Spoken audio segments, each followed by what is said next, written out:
Mutual fund is subjected to market risk और उसी के बाद तुरंत ऐड आता है म्यूचुअल फंड सही है। तो इन दोनों में से सर हमें कौन सा कॉन्सेप्ट को लेना चाहिए? एक कॉइन का अगर एक साइड हेड है तो दूसरा टेल है, तो वैसा ही चीज है।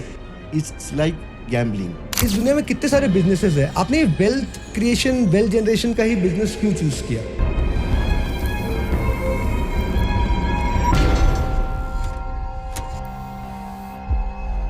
नमस्कार, welcome to India Rise, the next big show powered by Evo connect.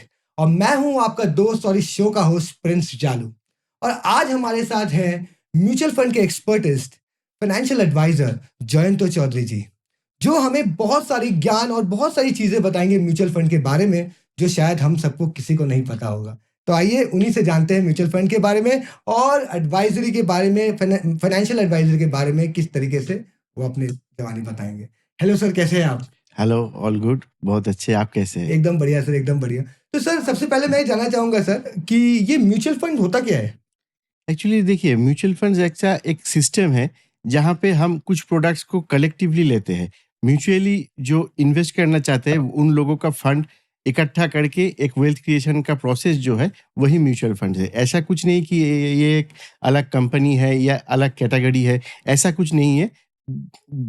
Financial product जैसे होते हैं, डेट होते हैं, इक्विटी होते हैं, तो म्यूचुअल फंड भी ऐसा ही है। उसको इक्विटी को एक साथ कंबाइन करके हम एक प्रोडक्ट ऑफर करते हैं, वो इक्विटी म्यूचुअल फंड हो गया। कहीं पे वो डेट कैटेगरी के प्रोडक्ट को इकट्ठा करके हम प्रोडक्ट इशू करते हैं, तो डेट म्यूचुअल फंड्स हो गए। और कॉम्बिनेशन जो होता है वो हाइब्रिड होता है। तो ऐसा ही है म्यूचुअल फंड्स। ओ, तो मतलब बेसिकली म्यूचुअल फंड आपका जो नंबर ऑफ शेयर्स, उसमें से आप कुछ शेयर्स को निकालते हैं, जी। जो अच्छे शेयर्स हैं उनको उनका एक पोर्टफोलियो बनाते हैं और वो लोगों तक प्रोवाइड करते हैं। एकदम। सो सर, जैसे हम ये सुनते हैं, टीवी में भी ऐड देखते हैं, mutual fund is subjected to market risk और उसी के बाद तुरंत ऐड आता है म्यूचुअल फंड सही है। तो इन दोनों में से सर हमें कौन सा कॉन्सेप्ट को लेना चाहिए, कौन सा कॉन्सेप्ट को समझना चाहिए, इसे थोड़ा विस्तार से बताइए। जी, जी, बिल्कुल, बहुत अच्छा क्वेश्चन है ये। देखिए, एक कॉइन का अगर एक साइड हेड है तो दूसरा टेल है, तो वैसा ही चीज़ है। म्यूचुअल फंड में अगर मैं निवेश करता हूँ, तो वो प्रोडक्ट बैंक एफडी की तरह रिटर्न लिखा हुआ नहीं रहेगा। तो इसके हिसाब से हम बोल सकते हैं ये सब्जेक्ट टू मार्केट रिस्क।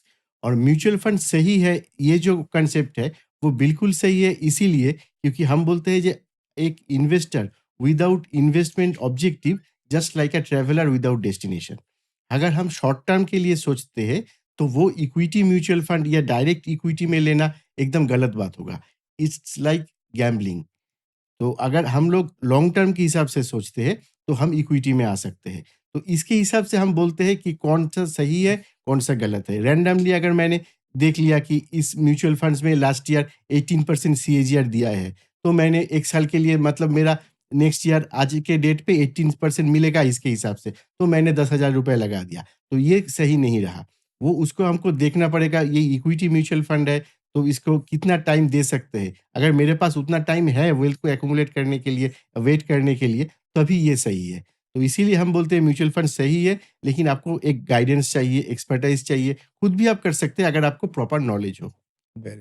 तो बेसिकली आप बोलना चाहते हैं सर कि अगर गाइडेंस के साथ किया जाए तो इसमें मिस्टेक्स और इसमें फेलियर होने का चांसेस कम है। एकदम। ओके ओके सर, जैसे जब हम म्यूचुअल फंड का बात करते हैं तो हमारे दिमाग में एक बहुत छोटा सा टर्म है एसआईपी। तो ये एसआईपी एंड म्यूचुअल फंड, ये लोग से इसके बारे में थोड़ा बताएंगे? ये बहुत कंफ्यूजन है, जैसे जी, जी। मुझे भी जानना है कि इनमें क्या हाँ, हाँ, डिफरेंस है हाँ। और ये कैसे हाँ, हाँ, काम करते हैं। एकदम सही बात, क्योंकि मैंने बहुत सारे लोगों से बात की है। वो लोग बोले mutual fund subject to market risk मुझे नहीं करना, लेकिन मुझे एसआईपी करना है, मेरे दोस्त को अच्छा रिटर्न आ रहा है। तो करेक्ट। ये थोड़ा कंसेप्ट, एक्चुअली एसआईपी का फुल फॉर्म है सिस्टमेटिक इन्वेस्टमेंट प्लान। इस नाम पे ही इसका पूरा डिटेल है। मगर मान लीजिए मैं महीने का 500 रुपीज़ सेव करना चाहता हूँ। मेरा सैलरी 1 तारीख को आता है, तो मैंने 2 या 3 तारीख डेट कन्फर्म कर दिया, मेरे बैंक से 500 रुपीज़ कट जाएगा और वो म्यूचुअल फंड में निवेश हो जाएगा। तो ये हो गया एसआईपी।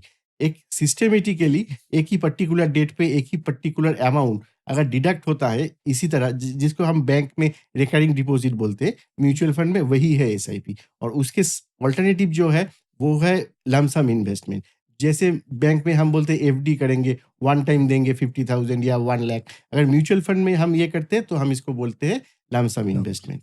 तो सर आपके हिसाब से, जैसे आज आप देख रहे 2026 में ये जेनजी जो हैं, जितने भी जेनजी के जो प्रॉब्लम्स हैं, ये ये क्यों अपना ये जो इनके जो प्रॉब्लम्स है ये किस तरीके से रिलेटेड है और ये क्यों प्रॉपर्ली म्यूचुअल फंड में इन्वेस्ट नहीं कर पा रहे हैं? आपके हिसाब से क्या ऐसा इनको रोक रहा है जो ये अभी तक म्यूचुअल फंड में उतना प्रॉपर्ली निवेश नहीं कर पा रहे हैं? ये एक अच्छा टॉपिक है, इसमें बहुत सारे बात हो सकते हैं। एक्चुअली देखिए, अब जनरेशन जैसे चेंज होता है, उसके हिसाब से उनका लायबिलिटी, चॉइस सब चेंज होते हैं। मतलब हम अगर 50 इयर्स बैक सिचुएशन पे जाए, वहीं पे हम लोग देखेंगे बहुत सारे बैंक इंडिया में फेल हो रहा था। तो उसके हिसाब से उन लोगों के टाइम का जो इन्वेस्टमेंट था, वो था सिक्योरिटी बेस्ड। मतलब मेरा बैंक फेल नहीं होना चाहिए। गवर्नमेंट पूरे जो सिस्टम में बैंक्स थे, उनको आरबीआई के अंडर लाया।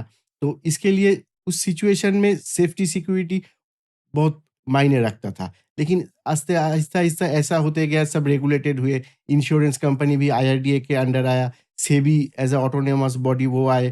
तो क्या हुआ, बहुत ट्रांसपेरेंट हो गया। और जो रोटी, कपड़ा, मकान, जो ये बेसिक नीड है, वो आफ्टर इंडिपेंडेंस हम लोग कवर कर चुके हैं। अब हम लोगों का क्या है, हम लोग थोड़ा रिस्क ले सकते हैं। तो जेन ज़ी मतलब वो लोग सिर्फ़ खाने के लिए या रहने का घर, उसके अलावा थोड़ा ज़्यादा सोचते हैं कि रिटर्न अच्छा है।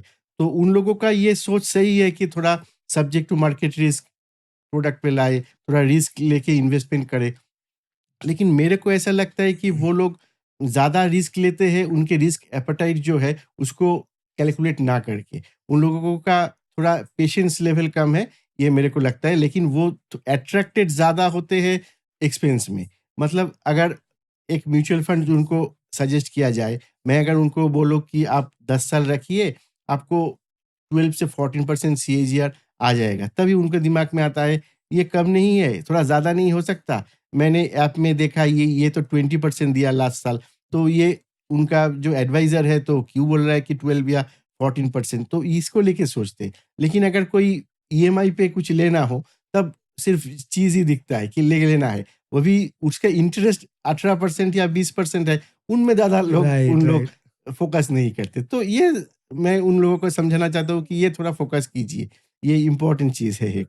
ओके, तो सर जैसे कि अभी आप कौन से एज के ग्रुप को बोलना चाहोगे कि कब से उनको फाइनेंशियल प्लानिंग अपना चालू कर लेना चाहिए? लाइक 18 के बाद लोग बोलते हैं कि अब उनको अपना आगे का प्लानिंग स्टार्ट करना चाहिए। तो ये financial planning, mutual fund investment and all that ये लोगों को कब से स्टार्ट करना चाहिए जो उनकी लाइफ में वो एक अच्छा वेल्थ ग्रो कर पाए? जी, ये भी मैं बोलना चाहता हूँ कि देखिए, अगर आपके पास पैसा है, पैसे से क्या किया जा सकता है? भोग, संचय, दान, नाश, हुँ, ये पैसे का एकदम यूटिलाइज़ेशन है। हम भोग कर सकते हैं, दान कर सकते हैं, कुछ रख लिया फ्यूचर जनरेशन के लिए, उसके बाद उसका कोई यूटिलिटी नहीं है। नहीं है। तो अगर आपके पास कुछ पैसा है, तो आप उसी टाइम पे, आप एम्प्लॉयड हो या बिज़नेस कर रहे हो या स्टूडेंट हो, वो मायने नहीं रखता। अगर आपके पास डिस्पोजेबल मनी है और आप कितने दिन तक उसको इन्वेस्ट कर सकते हो, ये क्लैरिटी आपके दिमाग में है, तभी आप इन्वेस्ट कर सकते हो। मतलब मान लीजिए, मैं एक स्टूडेंट हूँ, मान लेता हूँ। मेरे पास 20,000 रुपए है जो मेरे पेरेंट्स ने मुझे दिए हैं कि ये 2 साल रखो, उसके बाद कुछ इसका हम यूज़ करेंगे। तो 2 साल के हिसाब से मैं इन्वेस्ट कर ही सकता हूँ। इसकी इसीलिए मेरे को एम्प्लॉयड ही होना होगा, ये नहीं हो रहा। लेकिन क्या प्लस पॉइंट क्या है इसका, कि हम लोग को उस फाइनेंशियल जो लिटरेसी है, उसको हम इम्प्लीमेंट कर रहे हैं। ये गोल के हिसाब से पैसे को पार्क कर रहे हैं।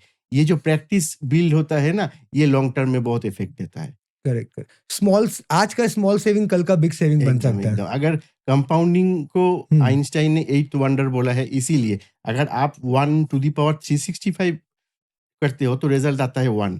1.01 चेंजेस हुँ, थोड़ा है आया। हुँ। उसके ऊपर अगर आप पावर 365 देते हो तो रिज़ल्ट आता है point 37.7। That is the magic. Here comes the concept of compound compounding interest. या दैट्स सर जैसे म्यूचुअल फंड जो है ये बेसिकली एक इन्वेस्टमेंट प्रोसेस है पूरा।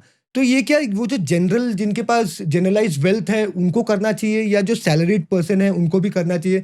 किस तरीके से उनको अपना पोर्टफोलियो को मैनेज करना चाहिए कि वो एक अच्छा वेल्थ क्रिएट कर पाएँ? उसके ऊपर सर थोड़ा बताइए। जी, मैं ये बोलना चाहूँगा कि मेरे को जो अगर पैसा का हिसाब रखना है, तो मेरे को एक चीज़ पहले देखना होगा कि इन्फ्लेशन क्या चल रहा है। मतलब आज का जो ₹100 है, 5 साल बाद उस ₹100 से मैं वो सब कुछ नहीं ले सकता। कुछ चीज़ों का दाम बढ़ जाएगा। मतलब एक फैमिली अगर 10,000 में अभी उसका मंथली एक्सपेंस हो जा रहा है, तो 5 साल बाद 10,000 में नहीं नहीं होगा। होगा, राइट राइट। तो बैंक एफडी कैटेगरी जो है, डेट कैटेगरी जो है, वो इन्फ्लेशन के लगभग रिटर्न जनरेट करता है।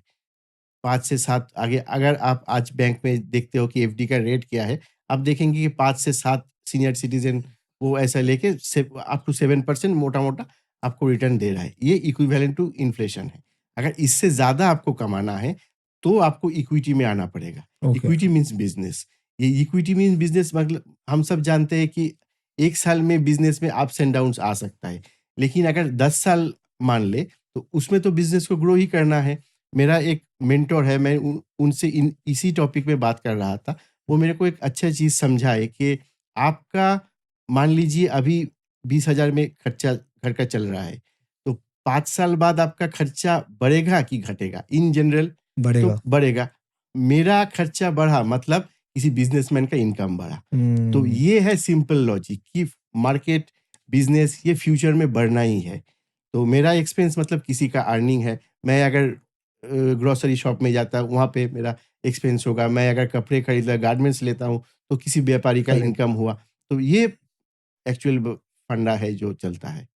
करेक्ट। ये बात तो आपने सर बहुत सही बोला कि अगर हम एक्सपेंड कर रहे हैं तो कहीं न कहीं तो किसी न किसी के पास तो पैसा जा ही रहा क्या है। ही रहेगा। That's really. तो सर जैसे अब एक चीज़ हमको बताइए सर, ये बहुत इंपॉर्टेंट क्वेश्चन है मेरे हिसाब से कि हम जब म्यूचुअल फंड में इन्वेस्ट करते हैं, तो हमें क्या एक्सपेक्टेशन रखना चाहिए अपना इन्वेस्टमेंट के ऊपर कि हमें कितने का रिटर्न मिलना चाहिए तो हम उससे वापस निकले, या हमने इन्वेस्टमेंट किया है तो हमें उसका कभी ना कभी तो उससे सेल ऑफ करके उससे बाहर भी निकलना जी, है, तो जी। उसको उस प्रोसेस को कैसे हम डिफाइन करते हैं कि हमें कितना परसेंट में सेल कर देना चाहिए, वो सब कैसे थोड़ा जिस्ट में बता पाए तो ऑडियंस के लिए बहुत अच्छा होगा हाँ, सर। एकदम ठीक बात। Investment should be goal based, not greed based. Okay, हो सकता है कि अभी 14% रिटर्न दे रहा है, लेकिन मेरे को चाहिए 18%, तब मैं बेचूँगा, ऐसा नहीं है। अगर मान लीजिए मेरा एक बच्चा है, अभी उनका एज है 3 इयर्स, 18 इयर्स पे उसको हायर स्टडी के लिए मेरे पैसा देना है, मेरे को एक्सपेंस करना है, तो मैंने 15 इयर्स का जो टर्म है उसमें पैसा एक्युमुलेट करूँगा, ये मेरा सोच है। तो ये इन्वेस्टमेंट ऑब्जेक्टिव में अगर इन्वेस्ट मैं करता हूँ, तो मेरा ओवरऑल कैलकुलेशन आ जाता है। ओके, लेकिन मैं फिर वही ग्रामर के बारे में बात करना चाहूँगा कि एफडी कैटेगरी जो डेट प्रोडक्ट्स है वो इन्फ्लेशन के हिसाब से रिटर्न देता है, और इक्विटी जो है वो देता है इन्फ्लेशन प्लस जीडीपी। मोटा-मोटा इन्फ्लेशन प्लस जीडीपी 12 टू 14% आता है। अगर 15 इयर्स टाइम हॉराइज़न है किसी के पास, तो वो एक्सपेक्ट कर सकता है कि जो सीएजीआर है, कंपाउंडिंग एनुअल ग्रोथ रेट, वो 12 से 14% आ जाएगा, और इसके बेसिस पे हम बहुत सारे कैलकुलेशन उनको दिखा भी सकते हैं। लेकिन ये बात सही है कि कोई रिटर्न नहीं दे पाएगा, इसीलिए सब्जेक्ट टू मार्केट रिस्क हम मार्केट बोलते हैं। लेकिन 1979 में ₹100 का सेंसेक्स था, में। अभी 80,000 के ऊपर हो गया। जितना रिटर्न मार्केट ने दिया है ना, उतना रिटर्न बहुत गिने-चुने लोग उतना हाई रिटर्न ले पाए हैं।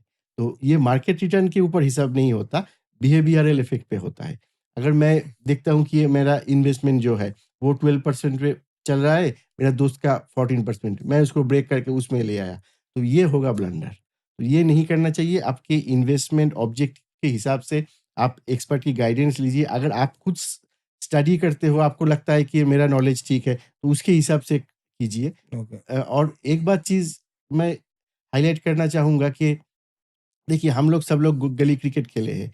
हमारा एक टाइप का प्लेइंग का पैटर्न माइंडसेट है, था। या जो इसको प्रोफ़ेशन मान रहे हैं ना, उसका पूरा पैटर्न ही अलग है। करेक्ट, अगर आप एमेच्योर इन्वेस्टर हो तो ₹10,000 लगा के फिर विथड्रॉ करके ऐसा कर सकते हो। अगर आप इसको लेके सीरियस हो कि मेरा रिटायरमेंट प्लानिंग है, देखिए रिटायर तो किसी को किसी एज पे करना होगा, नॉट मैंडेटरी कि 60 पे। राइट, कोई 55 पे कर सकता है, कोई 70 पे करना चाहता है। मैं बहुत सारे डॉक्टरों से जब मैं बात करता हूँ, वो बोलते हैं हमारा रिटायरमेंट एज क्या होगा? कुछ नहीं होगा, हम लोग 100 साल तक अगर ज़िंदा रहे तो कमा काम सकते हैं। किया, राइट, मेरा बोलना यही होता है कि आप सही है, लेकिन आपका जो इनकम है, वो मर्ज़ी से होना चाहिए, मजबूरी पे नहीं।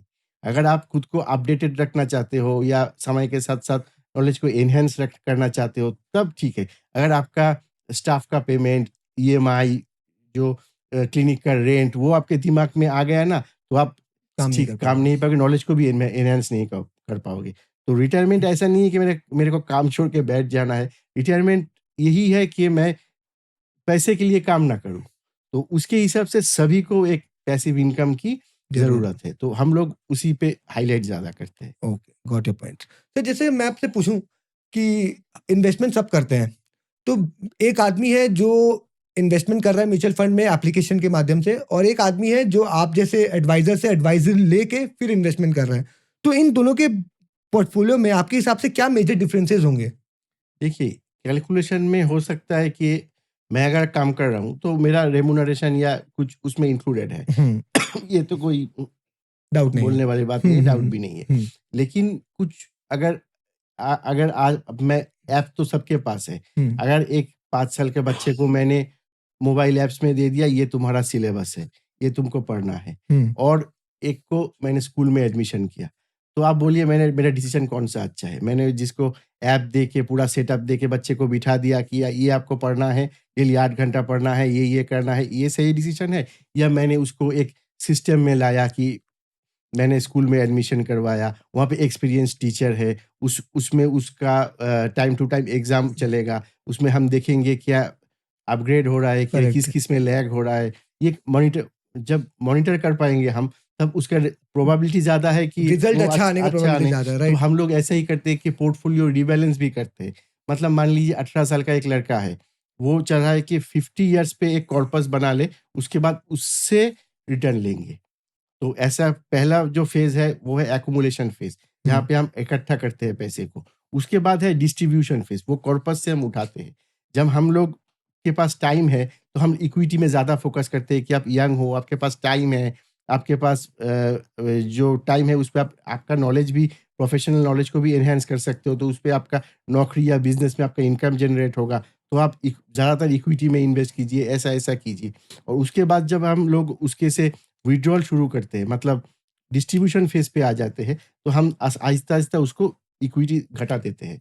तो ये एक टाइप का रीबैलेंसिंग हुआ, ये हम लोग करते हैं। और बहुत सारे रीबैलेंसिंग होता है, वो इन डिटेल में हम जब कस्टमर से बात करते हैं, उनका भी ओपिनियन क्या है, वो क्या सोच रहे हैं, उनका माइंडसेट क्या है। मेरा रिसेंट एक डॉक्टर से बात हो रहा था, बोले कि मेरे को ज़्यादा रिटर्न नहीं चाहिए, मेरे को सेफ्टी चाहिए। तो गलत नहीं है, अगर वो हाँ। उसमें खुश है तो कोई बात नहीं। बोला कि मेरा रिस्क जो लेना है, जो इक्विटी है, मैं खुद का इक्विटी मैं हूँ। मैं 50% सीएजीआर जनरेट करता हूँ। तो मेरे को 14 और 15% में कुछ नहीं है, लेकिन मैं जो पैसा रखूँगा, वो गारंटेड रिटर्न देना चाहिए। तो मैं उसको वही देने के लिए बैठा हूँ, वही सजेस्ट करने के लिए बैठा हूँ। तो यही डिफरेंस है। एंड सर, जैसे आज के आप जानते ही होंगे कि हम लोग का जो टैक्सेस सिस्टम है, इंडिया का टैक्सेस सिस्टम बहुत ही वाइटल है। तो इसके अंदर क्या म्यूचुअल फंड में हम लोग जब इन्वेस्ट करते हैं, do we get any kind of taxation relief और any kind of taxation benefit out of it? देखिए, बेनिफिट भी है, टैक्सेशन मतलब टैक्स देना भी होता है। ओके। बेनिफिट ऐसा है जो टैक्स रिजिम 1 में है, ओल्ड टैक्सेशन में, अभी तो हम्म। फिलहाल नहीं है। तो ओल्ड में ईएलएसएस चलता था, इक्विटी लिंक सेविंग्स की, जो 80सी में अप टू 1.5 लाख का बेनिफिट देता था, तो ओके। चलता था। और ओके। जो मैच्योरिटी पे लेते हैं, वो 1 साल के अंदर अगर विथड्रॉ करते हैं, तो शॉर्ट टर्म कैपिटल गेन में हो गया। और एक होता है long term capital gain. Okay. 1 साल के बाद अगर कोई इक्विटी फंड्स विथड्रॉ करते हैं, तो 1,25,000 के ऊपर जो एक्स्ट्रा आता है, उसकी 12.5% देना होता है। तो ये CAG, long term capital gain tax होता है। और रिसेंटली गवर्नमेंट का जो फ़ोकस है, वो है कि लोग लॉन्ग टर्म इन्वेस्टर बनें। वो उसके हिसाब से टैक्स सिस्टम को थोड़ा चेंजेस किया गया, बहुत सारे टैक्स को इंक्रीज़ किया गया है, जहाँ पे लोग सट्टेबाज़ी की तरह इन्वेस्ट कर रहे हैं। तो राइट, उसको राइट, डिस्करेज राइट। करने का गवर्नमेंट का भी फ़ोकस है। मीन्स म्यूचुअल फंड, अगर हम मेरे पास वेल्थ है, if I am investing in mutual fund, somehow I am saving some tax also, मेरे को टैक्स यस। बेनिफिट भी मिलेगा गवर्नमेंट से भी, मेरे को इस चीज के अंदर कि आप लोग करिए, तभी वो हाँ, लोग हाँ, भी। हाँ। ओके, दैट्स रियली नाइस, वो एक अच्छा चीज लगा मुझे बहुत। एंड सर, जैसे आज मेरे को म्यूचुअल फंड में इन्वेस्ट करना है, सो मैं आपको हायर करूं, मैं आपका आपसे एडवाइस लूं, मैं आपसे एडवाइजरी आपको उसके अंदर डालूं कि आप मुझे सर एडवाइस करिए इसके अंदर, तो आपका पोर्टफोलियो में और मेरे खुद का बनाया हुआ पोर्टफोलियो में ये आपके हिसाब से क्या मेजर डिफरेंसेस होंगे सर, जो हम दोनों के पोर्टफोलियो में डिफरेंस, एक तो मैं खुद अपने हिसाब से बना रहा हूँ और एक मैं आपका आइडिया लेके आपके हिसाब से बना रहा हूँ, तो हम लोग दोनों के पोर्टफोलियो में आपके हिसाब से क्या बेसिक ये कुछ चेंजेस? बिहेवियरल हाँ, चेंजेस आएगा। हाँ, मतलब हाँ, मुन्ना भाई एमबीबीएस में एक डायलॉग था डॉक्टर का कि हाँ, ये हाथ 100 ऑपरेशन कर चुका है, हाँ, वाइब्रेशन नहीं हुआ। अगर मैं मेरे बेटे का या बेटी का राइट, राइट, ऑपरेशन करूँ, राइट, तो ये काँप जाएगा। तो हाँ, ये कोई ऐसा बात नहीं है कि अब अगर खुद की इन्वेस्टमेंट खुद करते हो सकता है कि आप बहुत बढ़िया करो, हो सकता है कि आप गलती भी ज़्यादा करो, तो ये चांसेस बहुत ज़्यादा है। मैं क्या करूँगा, मैं इन जनरल जैसे क्लाइंट को मिलता हूँ, आपका गोल पूछूँगा, आपके पास टाइम कितना है पूछूँगा। हो सकता है कि एक 18 साल का लड़का बोले कि मैं 5-5 हज़ार रुपए 20 साल दे सकता हूँ।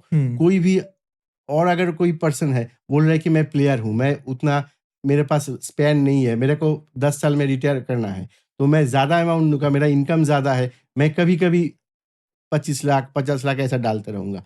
तो उसके हिसाब से मैं जो होता है कैलकुलेशन, उनके बिहेवियर जो है, उनका देने का सिस्टम कैपेसिटी। जो है, कैपेसिटी जो है, उसके हिसाब से मेरा एक कैलकुलेशन बनेगा। तो ओके। यही डिफरेंस तो यही है।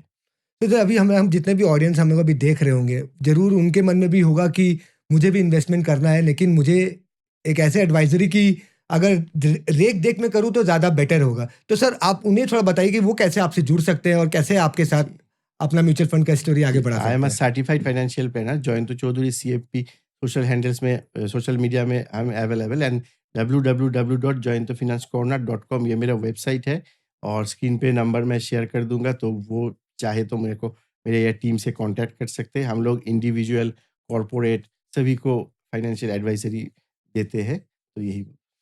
तो ये सबसे अच्छा चीज़ है कि आज हमारे जो पॉडकास्ट में जो गेस्ट हैं, उनके माध्यम से हम लोगों के लाइफ चेंजेस कर सकते हैं। लाइक अगर आप म्यूचुअल फंड कर भी रहे थे, खुद भी कर रहे थे, तो अगर आप इनसे एडवाइस लेंगे तो आप डेफिनेटली अगर आज 12%, 13% पर एनम का ग्रोथ देख रहे थे, तो इनके माध्यम से शायद हो सकता है 14-15 भी देख पाए। तो हो यही सके कि कोई 14-15 देखने के बाद अभी नेगेटिव में रन कर रहा है, तो राइट, हम राइट। उनको बैलेंस भी स्टेबल स्टेबल स्टेबल भी कर ग्रोथ एक सकते हैं। दिखा सकते हैं। Very nice. तो सर जैसे अपने म्यूचुअल फंड के बारे में हमने बहुत सारा डिस्कशन किया, ये सारी बातें किए। अब हम कुछ रैपिड फायर क्वेश्चंस पे आते हैं और कुछ जानकारी लेते हैं कि एक जनरल लोगों का क्या कहना है उसके बारे में। लेट्स सी आप कैसे उसको देखते हैं। तो हम स्टार्ट करते हैं सर। तो सर जैसे इस दुनिया में कितने सारे बिजनेसेस हैं, आपने वेल्थ क्रिएशन, वेल्थ जनरेशन का ही बिजनेस क्यों चूज किया? देखिए, अगर एंटरप्रेन्योर बनना है तो मेरे को लगता है कि आपको एक पेन पॉइंट आइडेंटिफाई करना होगा। मतलब मान लीजिए आजकल ऐसा ट्रेंड चल रहा है कि लेट सोना, सुबह जल्दी नहीं उठना, तो बहुत सारे एंटरप्रेन्योर्स बने हैं कि उस प्रॉब्लम को सॉल्व करें। तो मेरे को ये लगता था कि बहुत सारे लोग अपने पैसे गँवा रहे हैं, दोस्तों से सलाह ले रहे हैं, अपने घर में जो कोई दोस्त आया तो तेरा सैलरी हो गया तो कुछ यहाँ डाल दे। तो ये बहुत सारे इंडिया में प्रॉब्लम है, सिर्फ मैं नहीं। तो सीए से भी हमारा जो बात हो रहा है तो वो बोल रहा है कि ये प्रॉब्लम है। तो मेरे को लगा कि ये प्रॉब्लम एक जेन्युइन प्रॉब्लम है, इसका सॉल्यूशन अगर हम कस्टमर को दे पाए तो ये इट्स अ ग्रेट ऑप्शन। तो सर जैसे आपने जब स्टार्ट किया था इसको इनिशियली, जब आपने म्यूचुअल फंड में इन्वेस्ट या उसके बारे में नॉलेज लिया, उसमें काम करना स्टार्ट किया, तो आपको कितने अटेम्प्ट्स लगे सर कि यहाँ तक पहुँचने में? मतलब आप फेल भी हुए होंगे, डेफिनेटली फेल भी हुए होंगे। तो वो कैसा आपका फेलियर कैसा था? उससे आपने क्या सीखा? उसके बारे में थोड़ा बताइए ऑडियंस को सर। जी, बिल्कुल। कोविड के 1 साल पहले मार्केट सैचुरेट में, मतलब एक ग्रोथ अच्छा नहीं था, नेगेटिव में भी जा नहीं रहा था, तो ऐसा चल रहा था। मेरे को लगता है तब मैं फ़ील कर रहा था मार्केट तो बढ़ ही नहीं रहा।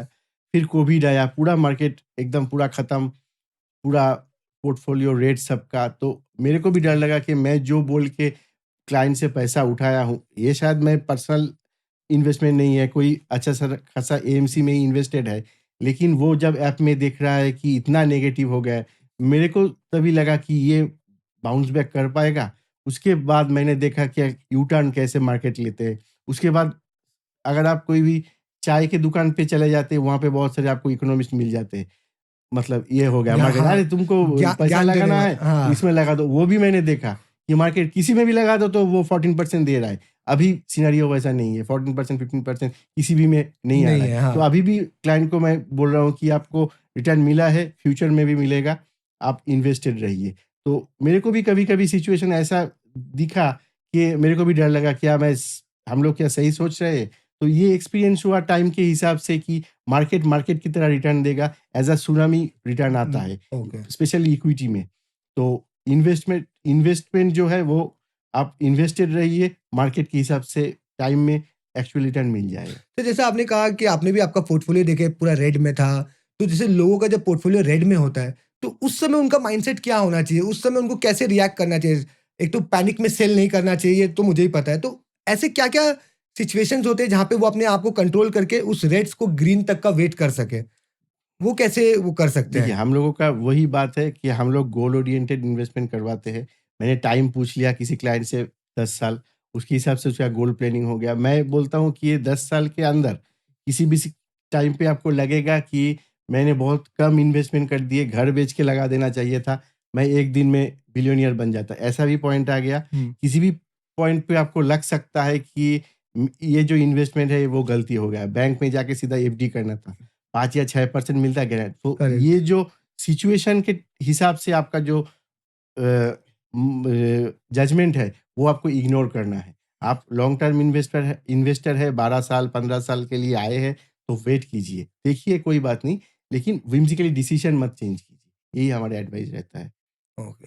तो सर जैसे आप एक म्यूचुअल फंड एडवाइज़र हैं, तो आपके हिसाब से एक ऐसा कौन-सा डिसीज़न था जो आपने लिया और आपका उससे लाइफ़ बदल गया? डिसीजन ऐसा था कि कुछ-कुछ क्लाइंट्स मेरा जो क्लासमेट्स है या दोस्त है, वो लोग मेरे ब्लाइंड ट्रस्ट किए कि आप तुम्हें जो लगता है वो बोल दो, हम देखेंगे भी नहीं, कर देंगे। तो किसी-किसी पॉइंट पे हमें भी लगा कि ये डिसीजन क्या सही था? ऐसा तो मेरा नहीं है, वो लोग ट्रस्ट किए हैं। तो आज के हिसाब से इतने कम दिन में ही उनका वेल्थ अच्छा खासा जगह चला गया। वो लोग अच्छे इन्वेस्टर बन गए, उनके बिहेवियरल इफेक्ट पे चेंजेस आ गया। तो आई थिंक ये मेरा सबसे अच्छा काम मैंने किया कि उन लोगों का बिहेवियरल इफेक्ट पे मैंने एक्चुअल चीज़ डाल दिया। तो ओके। वही बात है। जैसे आपने बताया सर जैसे आपके बहुत सारे क्लाइंट्स होंगे डेफ़िनेटली। तो पुराने क्लाइंट्स भी होंगे, नए क्लाइंट्स भी होंगे। पुराने क्लाइंट तो चलो ठीक है सर वो आप पे ट्रस्ट करते हैं, उनको आप पे पूरा वो है कि आज थोड़ा लॉस भी है, तो सर ने कहा है आ जाएगा। बट ये जो नए जेन ज़ी हैं, जिनको तुरंत they are result oriented, they want impact, उनके साथ आप कैसे डील करते हैं? बिकॉज़ आज आपने म्यूचुअल फंड में उन्होंने करवाया, 2 दिन के सर ये तो बढ़ नहीं रहा है सर, तो उस चीज़ से कैसे, क्योंकि यू नो कि इट्स नॉट अ मैजिक नहीं है। It takes time, it's a पूरा मार्केट स्ट्रैटेजी, लेकिन उस चीज़ को उसको समझाना वो थोड़ा डिफ़िकल्ट है। अच्छा, वो कैसे करते हैं आप लोग? जी, आप मेरा प्रोफ़ेशन को क्या बोलेंगे? इक्विटी या सैलरी? मैं इक्विटी है ना, इक्विटी मानूँगा। मेरे को भी टाइम पे भरोसा रखना होगा। That is the okay, answer. Okay, मेरे ओके। को भी आज ही आज रिटर्न नहीं मिलेगा। अगर कोई इन्वेस्टर लगता है 3 महीने के बाद लग रहा है उसका पूरा डिग्रोथ हो रहा है, हुँ, चला गया ना, तो वो अपना भूल समझ के मेरे पास आएगा या कोई एडवाइज़र के पास ही जाएगा। जाएगा। तो मेरा मेरा भी इक्विटी है, मुझे भी टाइम पे भरोसा रखना होगा कि मुझे कोई सही डिसीज़न देना है, वेट करना है, रिटर्न ठीक-ठाक बन जाएगा। ये बात तो सही है। तो जैसे हम देखते हैं कि मार्केट क्रैश कर जाता है, पोर्टफोलियो डाउन है, सबका डाउन है। तो उस सिचुएशन में जब आपके आपके पास 100 ऑफ क्लाइंट्स हैं, सबका पोर्टफोलियो डाउन, आपका खुद का आपको पता है मार्केट डाउन है। तो वहाँ जब कॉल्स आते होंगे, वहाँ फिर जब सर এটা কি হচ্ছে? मतलब व्हाट्सएवर आपको उसको मैनेज करना, क्या वो भी एक आर्ट है या वो भी एक स्टडी है? वो कैसे आप लोग करते हैं? बिकॉज़ आई बिलीव अगर मेरे पास किसी का 100 जन का पैसा है, तो मेरे पास इतना टेंशन हो जाएगा कि यार उसका पैसा क्या हो रहा है नहीं हो रहा। तो आप लोग वो टेंशन को कैसे आप लोग जी, रिस्क मैनेज करते मैं हैं? बोलूँगा कि ये टेंशन नहीं है, ये एक अपॉर्च्युनिटी है और ये एक प्रैक्टिस है। ओके। मेरे को प्रैक्टिस में डाल लेना है कि ये बहुत सारे लोग फ़ोन करेगा, बोला, "अरे! कितना रिटर्न दे रहा है, बहुत अच्छा दे रहा है, तुम हुँ, मेरे को पहले ज़रा ज़्यादा इन्वेस्ट करने के लिए बोलता।" वो भी होगा, ऐसा भी होगा कि ये मेरे को पूरा खत्म हो गया, क्यों बोला? तो ये सिचुएशन चलता रहेगा। दोनों सिचुएशन दोनों रहता है। सिचुएशन चलता रहेगा। जो मतलब डायरेक्ट इन्वेस्टर है ना, जो ऐप से लेते हैं, वो ये ह्यूमन टच फ़ील नहीं कर फ़ील नहीं सकता। कर सकते। तो यही हमारी अपॉर्च्युनिटी है कि जिस टाइम पे उन लोगों को लगे कि मेरे को एक पर्सनल टच चाहिए, तो मेरे को कॉल कर सकता है। मेरे जैसा जो एडवाइज़र्स है उनको कॉल कर सकते हैं। हमारे जो आरएम्स है उन लोगों को चेक उठाते हैं, उनको कॉल कर सकते हैं। तो ये एक अपॉर्च्युनिटी है, ये मेरे को लगता है। जैसे सर कोई भी अगर जैसे कोई ऑडियंस हमारे शो देख रहा होगा, पॉडकास्ट देख रहा होगा, उनको आपसे एडवाइज़री लेना है म्यूचुअल फंड के लिए, तो वो आपको कभी भी कॉल कर सकते हैं, आपसे जी। बात कर सकते हैं और उनका कोई डाउट भी है तो वो भी आप उनको क्लियर करके बता वेबसाइट देंगे। विज़िट कर सकते हैं, कुछ-कुछ टेस्टिमोनियल देख देख सकते हैं। उस उससे उन लोगों को भी कॉन्फिडेंस ग्रो होगा कि इन लोगों का भी इन्वेस्टमेंट सही जगह पे है। वो लोग भी स्टार्ट किए थे एक बिगिनर की तरह। तो यही बात है। ओके। तो सर जैसे अगर अगर ये 2026 में अगर आप अभी 20 साल के होते हैं, आप अपने 20s में होते हैं, तो आप अपना पोर्टफोलियो कैसा बनाते हैं? मतलब किस टाइप का शेयर्स उसमें रखते हैं, क्या करते हैं और किस तरीके से अपना रिस्क को मैनेज करते हैं?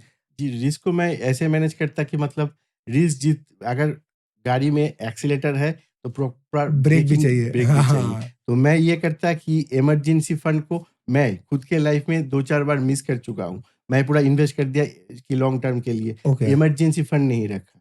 तो उसके हिसाब से मेरे को बाय फ़ोर्स ब्रेक करना पड़ा। कुछ क्रेडिट कार्ड चलाना पड़ा। तो ये इमरजेंसी फंड को बहुत सारे लोग मिस करके चले जाते हैं। तो मैं बोलूँगा कि इमरजेंसी फंड को एक सीरियस प्रोविज़न बनाएँ, और अगर आपके पास प्रॉपर इंश्योरेंस नहीं है, तो इंश्योरेंस लें। इसमें हो सकता है हेल्थ इंश्योरेंस। हेल्थ इंश्योरेंस ऐसा चीज़ है कि डॉक्टर अगर बोलेगा ऑपरेशन करना है, 20 लाख रुपए चाहिए, तो आदमी खुद के लिए या परिवार के लिए घर भी बेच देगा। करना ही तो पड़ेगा। उसके लिए एडिक्वेट इन्वेस्टमेंट चाहिए। और मेरा अगर मान लीजिए 25,000 का एसआईपी चलता है, मेरा फैमिली में अगर मेरा इनकम पे पूरा डिपेंडेंट है, अगर मेरा डेथ हो जाता है तो सैलरी भी बंद, वो 25,000 एसआईपी भी बंद। बंद। तो उसके लिए प्रॉपर ह्यूमन लाइफ वैल्यू के हिसाब से टर्म इंश्योरेंस भी लेना चाहिए। ये ब्रेकिंग सिस्टम एक्सीलरेटर के साथ प्रॉपर्ली मैनेज होगा। एंड सर जैसे अभी जो यूथ है हमारे, उसको किस टाइप का डिसिप्लिन फॉलो करना चाहिए to become a rich in this generation? मतलब अभी का जो जनरेशन है, उसमें पैसा वाला बनने के लिए कैसे उसको अपना पोर्टफोलियो बोल लीजिए, अपना लाइफस्टाइल बोलिए, किस तरीके से उसको पूरा मैनेज करना चाहिए कि वो पैसा वाला बन पाए, लाइक 200 करोड़ 500 करोड़ का आदमी बन पाए? तो उसके लिए उसको किस तरीके का माइंडसेट रखना बहुत जरूरी है? देखिए, स्वर्ग में जाना है तो मरना पड़ेगा, ये हम्म। सही बात है। अगर लॉन्ग टर्म के हिसाब से पैसा वाला बनना है तो अभी कुछ पैसे इग्नोर करके सेविंग्स करना पड़ेगा। वो इग्नोर करना पड़ेगा। मतलब मान लीजिए मेरा 10 करोड़ का कॉर्पस के हिसाब से मैं सोच रहा हूँ, अभी थोड़ा करके 25 लाख बन गया है। तभी ट्रिगर ना करे कि मेरे को गाड़ी थोड़ा चेंज करना है, तो 25 लाख में से मैं 10 लाख उठा लेता हूँ। तो ये थोड़ा अगर इग्नोर कर पाए तो they can make a miracle. Okay. ये एंड सर जैसे कि मैं आपको बहुत शॉर्ट में पूछूं, I know it has a very big answer, लेकिन अगर शॉर्ट में आप बताएं कि जैसे आपके पास 10 शेयर है आपके सामने, आपको 10 में से 5 शेयर अपने पोर्टफोलियो में डालना है म्यूचुअल फंड के हिसाब से, तो आप क्या उस शेयर में सबसे पहला पॉइंट 3 चीज, जो फर्स्ट 3 थिंग आप देखते हैं शेयर में before putting it into your portfolio, ऐसा क्या 3 चीज होता देखिए, है सर? मैं ऐसा देखता हूँ कि कौन-कौन चीज़ें मैं डेली लाइफ में यूज़ करता हूँ। ओके। अगर आप म्यूचुअल फंड्स भी ले लेना, तो उसमें लार्ज कैप फंड्स होते हैं, हम्म। मतलब टॉप 100 कंपनीज़। हम्म। हम अगर सुबह उठते हैं, स्विच ऑफ करते हैं, तो उसका भी एक कंपनी है। हम्म। मैं ब्रश करता हूँ, तो उसका भी एक कंपनी है। मोटरसाइकिल या गाड़ी पे जाता हूँ, तो उसका भी कंपनी है। राइट। तो ऐसे जो हमारे लाइफ पे एवरी स्टेप पे आता है, वो आएगा, तो हमारा पैसा उन कंपनी में जाएगा। तो अगर मैं उसका ओनर बन गया पॉइंट। Right 0.0001%, right right. तो मेरा इनकम जनरेट होगा। तो यही सोच होना चाहिए। मैं तो यही से ही करता हूँ। यार मेरा मेंटर जो है वो हमें यही बोले कि आप ये सोच लीजिए कि आपका पैसा किस-किस पे जा रहा है। अगर आपको अपॉर्च्युनिटी मिले कि उसका ओनर बनना, हो सके फ्रैक्शनल पार्ट, फिर भी आप ओनर बन गए तो आपका इनकम उस कंपनी से आएगा। यही बात है। तो जैसे मैं ना अपने फ्रेंड सर्कल में मेरा बात होता है, तो वो बोलते हैं कि you can do mutual fund, तुम्हारा तो वेल्दी हो, तुम्हारा तो वेल्थ है, फैमिली जनरेशन वेल्थ है, हम कहाँ से करेंगे, हम तो जॉब करते हैं। तो सर ये चीज को कैसे वो लोग मैनेज कर सकते हैं कि being doing a job also आप एक म्यूचुअल फंड का अपना पोर्टफोलियो क्रिएट कर सकते हैं, भले ही अपनी लेवल के हिसाब से करेंगे, लेकिन you can do it, because ये एक मिथ है कि आपके पास बहुत पैसा चाहिए म्यूचुअल फंड करने के लिए। तो इसके भी बताइए सर, ये क्या मिथ है कि ये सही में आपको बहुत पैसा चाहिए म्यूचुअल फंड प्रोफाइल देखिए, करने के लिए? आपके हिसाब से पहले ये सोच लेना होगा कि कितना ह्यूज अमाउंट बनाना है। ओके। अगर ह्यूज अमाउंट बनाना है तो उसके लिए इन्वेस्टमेंट भी ह्यूज यूज लगेगा। लगेगा। अगर ह्यूज नहीं हुआ तो टाइम ह्यूज लगेगा। ये लॉजिकल बनना पड़ेगा। कोई मिरेकल तो इसमें नहीं होगा। लेकिन पैसे को मैनेज करना एक आर्ट है। Making money is skill, multiplying money is और भी इम्पोर्टेंट है। तो मल्टीप्लाई करने के लिए हम बहुत सारे ऐसे केसेस देखे हैं, केबीसी में 5 करोड़ रुपए जीते हैं। अभी उनका पास करोड़ तो छोड़िए, कुछ भी नहीं है। राइट तो राइट। अगर आप पैसे को ठीक से मैनेज नहीं कर पाए ना, तो वो पैसा रहेगा नहीं। तो ये मैनेज करने का जो स्किल है, वो रिच से वेल्दी बनाता है। तो मैनेज करना एक सीखना होगा। राइट। अब जैसे सर मेरे को, जैसे आपके बारे में मैं सोच रहा था, तो जब आपका पोर्टफोलियो प्रॉफिटेबल होता होगा तो एवरीवन वाह वाह वाह वेरी नाइस वेरी, लेकिन जब ये थोड़ा नेगेटिव, क्योंकि everything goes like this and like this, तो जब ये नेगेटिव में होता होगा और जब आपके पास कॉल आता होगा, तो आप उस चीज से कैसे अपने आप को, कि हाँ it's a matter of time, क्योंकि उनके लिए तो सर खत्म हो गया सब कुछ, वो तो आपको ऐसे ही बोलेंगे, तो आप उस चीज को कैसे मैनेज करते हैं? बिकॉज मेरे हिसाब से ये सबसे ज्यादा डिफिकल्ट जी। पार्ट है इस चीज का। ये कंटिन्यूअस प्रोसेस है। अगर हाँ। आप आज मेरे पास 30 कॉल आया ना, हाँ। फिर जब नेक्स्ट सिनेरियो ऐसा आएगा, तो उन 30 में 25 का कॉल आएगा।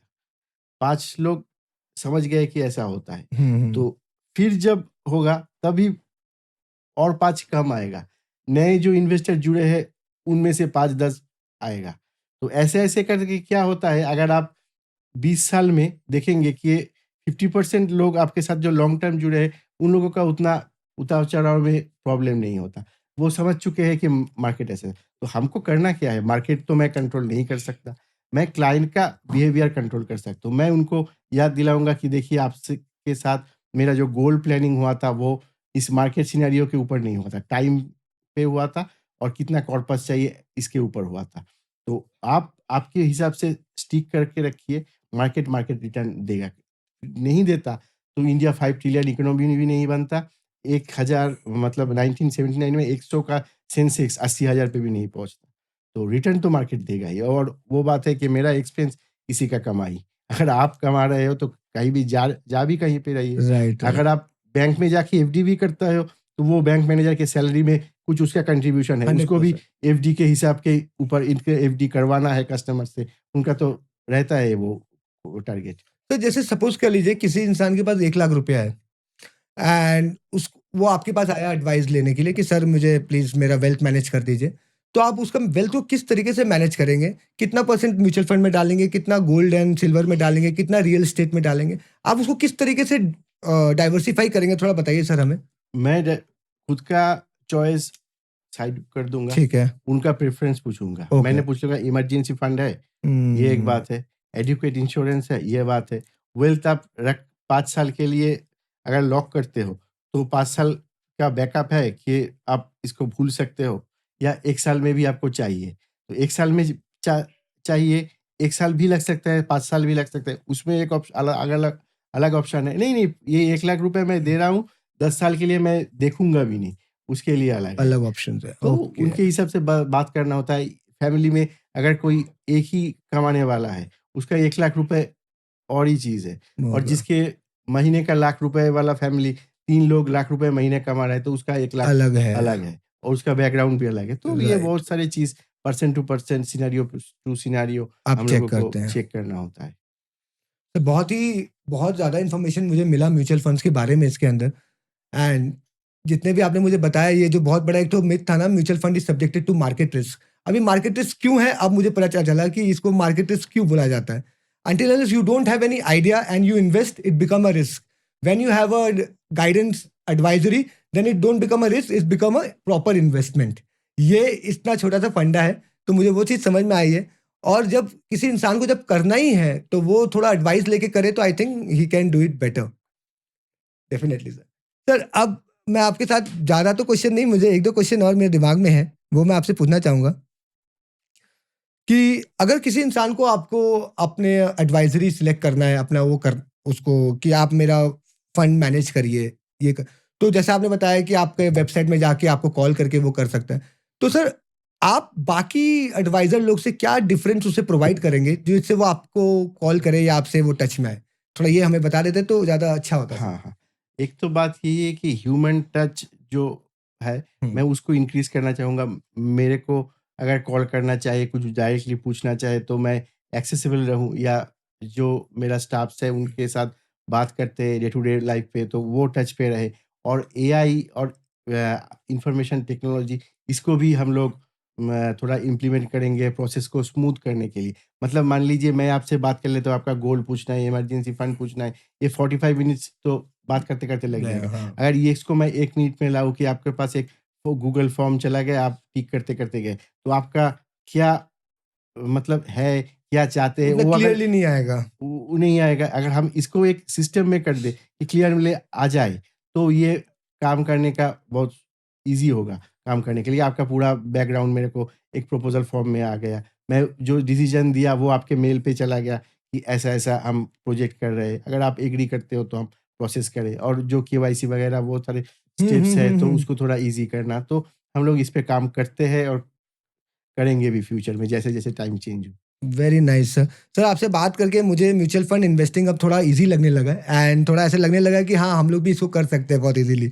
एक लास्ट क्वेश्चन है सर आपके लिए, अगर आपको 1 दिन के लिए फाइनेंस मिनिस्टर बना दिया जाए इंडिया का, तो आप ऐसा क्या चेंजेस लेके आएँगे? ऐसा क्या अनोखा करेंगे, जिसे देख के दुनिया और हम सब अबाक हो जाएँ? बहुत बड़ा अपॉर्च्युनिटी होगा, एक दिन के भी लिए भी मिले हाँ, तो। देखिए, हेल्थ और हाइजीन के लिए हम लोग स्कूल में बात करते हैं कि आप हाथ धोइए खाने से पहले या ऐसा कुछ करिए, बाहर का ड्रेस वो खाने के टाइम पे हटा दीजिए। तो ऐसा जो हेल्थ और हाइजीन में financial literacy is a important subject. हम ऐसे ही लोगों को एक सिलेबस में बोलना चाहेंगे कि कौन सा चीज़ सही है, कौन सा गैम्बलिंग है। बहुत सारे लोग इन्वेस्टमेंट मतलब गैम्बलिंग सोचते हैं कि करेक्ट। सेविंग्स मतलब बैंक एफडी समझते हैं। तो ये मिथ है। सेविंग्स बहुत सारे आज के डेट पे ऐसा भी गांव है इंडिया में जहाँ पे जो पैसे पॉट में रखते हैं ना, तो उससे अपने बेटी की शादी में टाइम पे राइट। काम आते हैं। तो वो तो इंटरेस्ट नहीं जनरेट करके दिया, वो तो सिर्फ एक्यूमुलेट किया। तो उसको भी तो काम पे लगाया जा इन्वेस्टमेंट सकता बोलेंगे, है ना। हाँ। तो वो भी एक चीज है। तो ऐसा ही नहीं कि मेरे को यहीं पे ही डालना है। आपको जो कंफर्टेबल लगे, जो आप कंटिन्यू कर सके, थोड़ा जो चीज डिस्ट्रैक्ट करता है, तो उसके हिसाब से मैं एक फाइनेंशियल लिटरेसी सबके पास, विशेष ज्यादातर जो लोग स्कूल में है वही तो इंडिया का फ्यूचर है। करेक्ट। तो उन लोगों के पास ये प्रॉपर इंफॉर्मेशन ये पहुंचाना का सिस्टम मैं इम्प्लीमेंट करना चाहूँगा। बहुत अच्छा लगा सर आपसे पूरे सारी जानकारी लेके, म्यूचुअल फंड्स के बारे में, इन्वेस्टमेंट प्रोसेस के बारे में जान के। एक लास्ट मेरे मन का क्वेश्चन है, ये मैं आपसे कर लेता हूँ कि आज के यूथ आपके हिसाब से क्या मिस्टेक कर रहा है अपने इन्वेस्टमेंट में? आज का यूथ इन्वेस्टमेंट तो कर रहा है, लेकिन वो क्या ऐसा मिस्टेक कर रहा है जिससे उसका प्रोफाइल जैसा ग्रो होना चाहिए वैसा ग्रो नहीं हो रहा है? पेशेंस लेवल थोड़ा इंक्रीज, कमिटमेंट मतलब 10 साल के लिए कमिटमेंट है तो 10 साल वेट करना पड़ेगा, पेशेंस को रखना पड़ेगा। तो इसमें थोड़ा लैक है क्योंकि बहुत सारे इंफॉर्मेशन हम लोग गूगल से लेते हैं, यूट्यूब में लेते हैं, दोस्त से लेते हैं, तो ये डिस्ट्रैक्ट हो जाता है। तो ये मतलब 1979 में 100 रुपए सेंसेक्स, उससे आज 80,000 के ऊपर। तो ये जो स्पैन था, ज़्यादातर टाइम इन्फॉर्मेशन अवेलेबल नहीं था। क्या मार्केट में चल रहा है, जो लोग स्कूल टीचर है वो पढ़ाए जा रहे हैं, उनके पास मार्केट क्या बजट आता था इन्फॉर्मेशन बहुत दिन बाद। तो आज जो है यहाँ पे बजट पेश हुआ, यहाँ पे फ़ोन पे पूरा राइट, डिटेल राइट। अवेलेबल है। अभी ओवर इन्फॉर्मेशन है, ये भी एक प्रॉब्लम है। तो करेक्ट। इसको बैलेंस करना हमारा काम है। हम लोग सजेशंस देते हैं।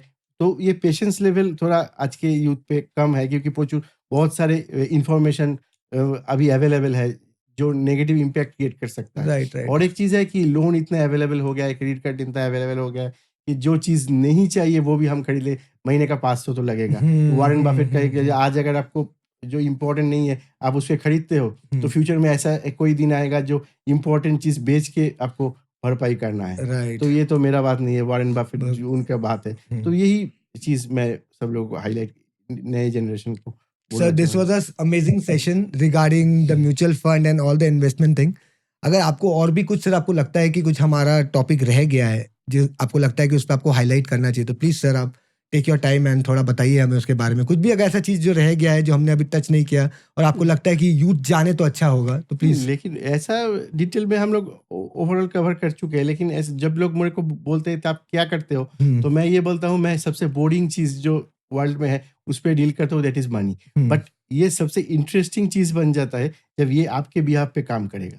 अगर मनी आपके लिए पैसिव इनकम जनरेट कर रहा है तो ये आप fortunate enough, you are fortunate enough कि आपका मनी आपका is working for you. Working for you. And salary के हिसाब में सैलरी लेने के लिए बॉडी टाइम माइंड, बिजनेस के प्रॉफिट में body time mind and land labour capital सब इन्वॉल्व है। पैसिव इनकम में ऐसा आपका नहीं है।